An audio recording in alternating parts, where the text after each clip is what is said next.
Shalom saudara-saudaraku yang terkasih di dalam Tuhan.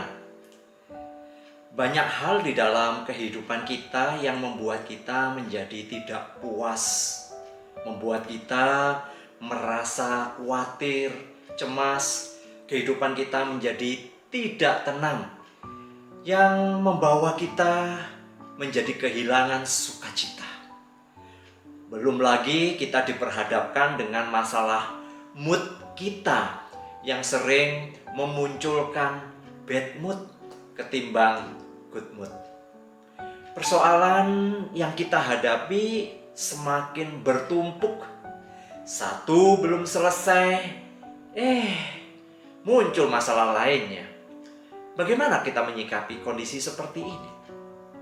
Mazmur nomor 16 sesungguhnya memberi kekuatan dan penghiburan bagi kita, khususnya pada situasi seperti saat ini.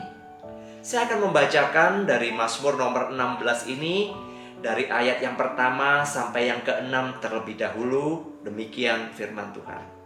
Jagalah aku ya Allah, sebab padamu aku berlindung.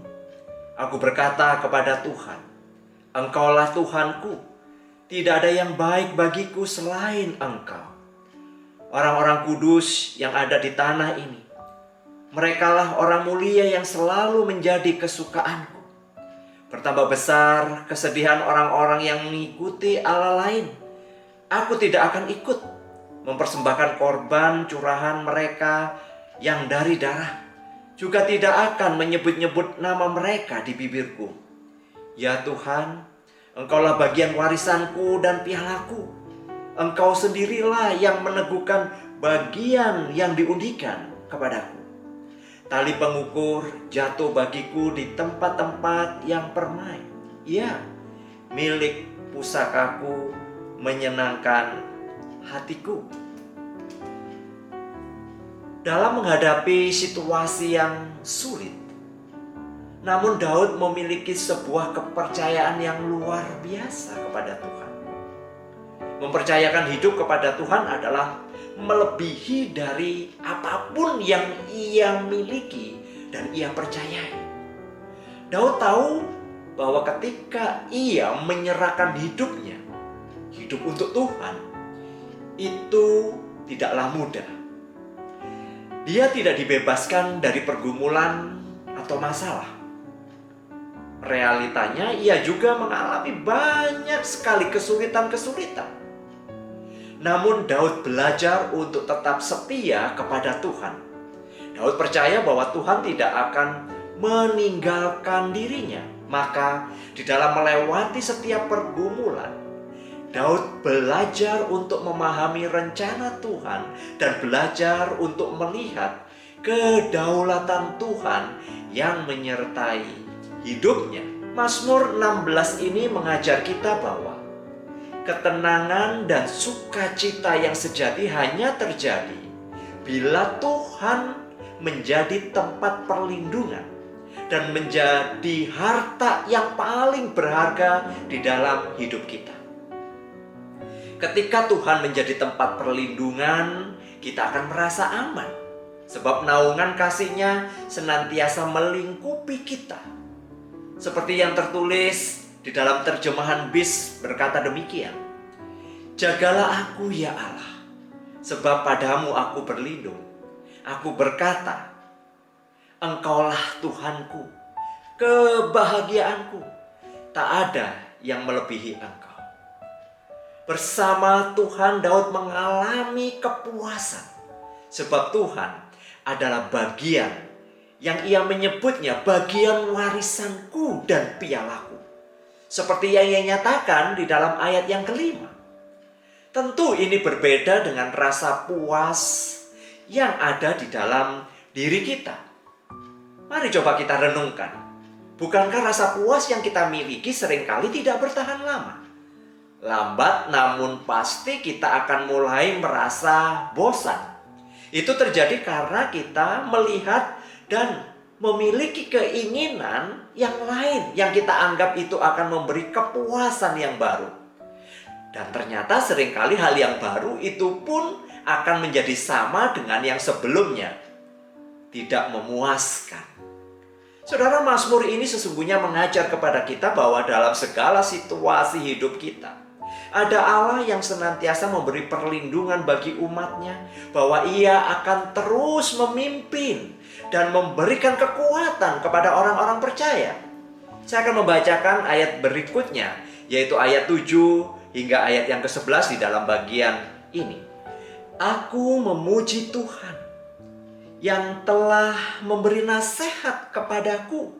Ya, pada waktu malam, hati nuraniku mengajari aku. Aku senantiasa memandang kepada Tuhan, karena ia berdiri di sebelah kananku. Aku tidak goyah. Sebab itu hatiku bersukacita dan jiwaku bersorak-sorak.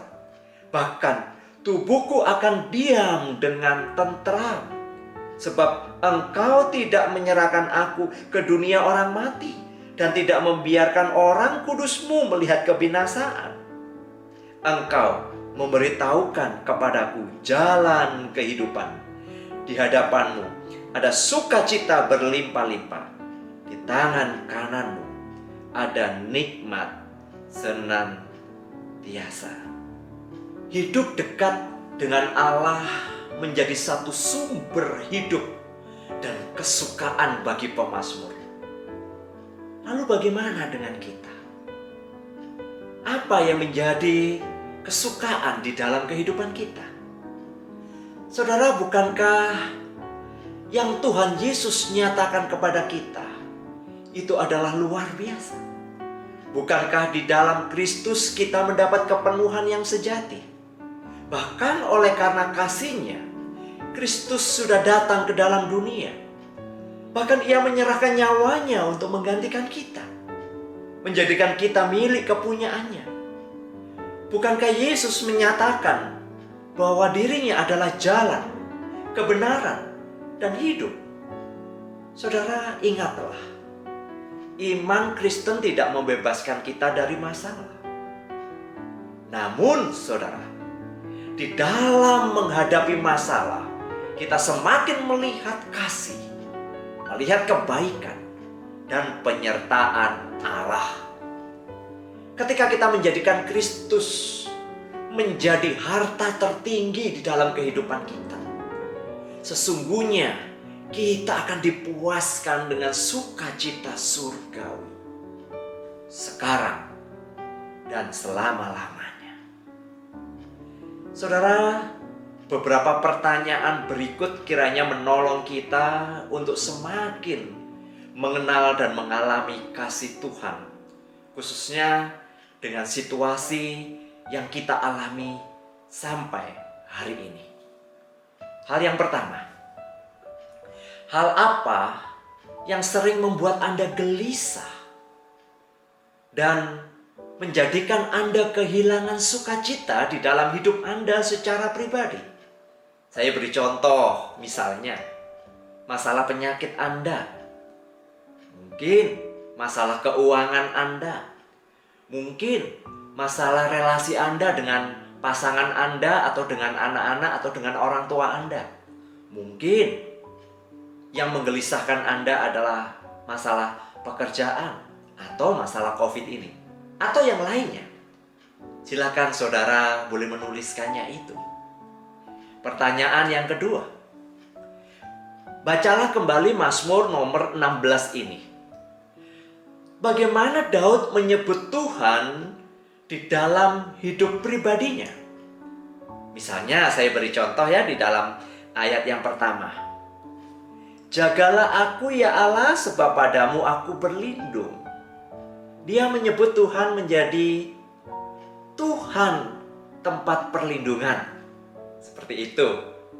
Contoh yang lain, ayat kedua. Aku berkata kepada Tuhan, Engkaulah Tuhanku.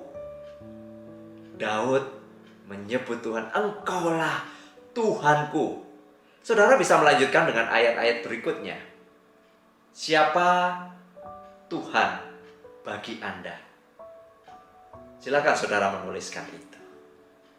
Pertanyaan terakhir. Saudara, di dalam Matius pasal 1 ayat 23, Di sana disebutkan Yesus yang lahir itu akan disebut Immanuel, yang artinya Allah beserta dengan kita. Apa maksud Immanuel itu di dalam kehidupan pribadi Anda sampai saat ini? Silakan saudara diskusikan dengan keluarga atau dengan teman atau kelompok sel saudara. Silakan saudara berdiskusi. Dan biarlah ini menjadi satu renungan bagi saudara. Kiranya Inspiration Today pada hari ini memberkati saudara. Mari kita berdoa. Tuhan, terima kasih kami diingatkan di dalam memasuki masa Advent yang ketiga ini. Kami kembali belajar bagaimana kami harus memiliki kepercayaan sepenuhnya kepada Engkau, sebab Engkau adalah harta yang paling berharga di dalam kehidupan kami, yang tidak bisa digantikan dengan apapun. Dan tolonglah kami untuk belajar mengerti apa rencana Tuhan, maksud Tuhan saat-saat seperti ini. Tuhan, biarlah melalui perenungan malam hari ini menjadikan kekuatan bagi kami. Biarlah melalui perenungan ini kami semakin mengenal dan mengalami kasih-Mu. Terima kasih, terpujilah Engkau di dalam nama Tuhan Yesus Kristus. Kiranya perenungan pembelajaran kita dari Mazmur 16 ini menjadi berkat bagi saudara. Berkat dari Allah Bapa, Tuhan Yesus dan Roh Kudus menyertai dan memberkati kita hari ini sampai selama-lamanya. Amin.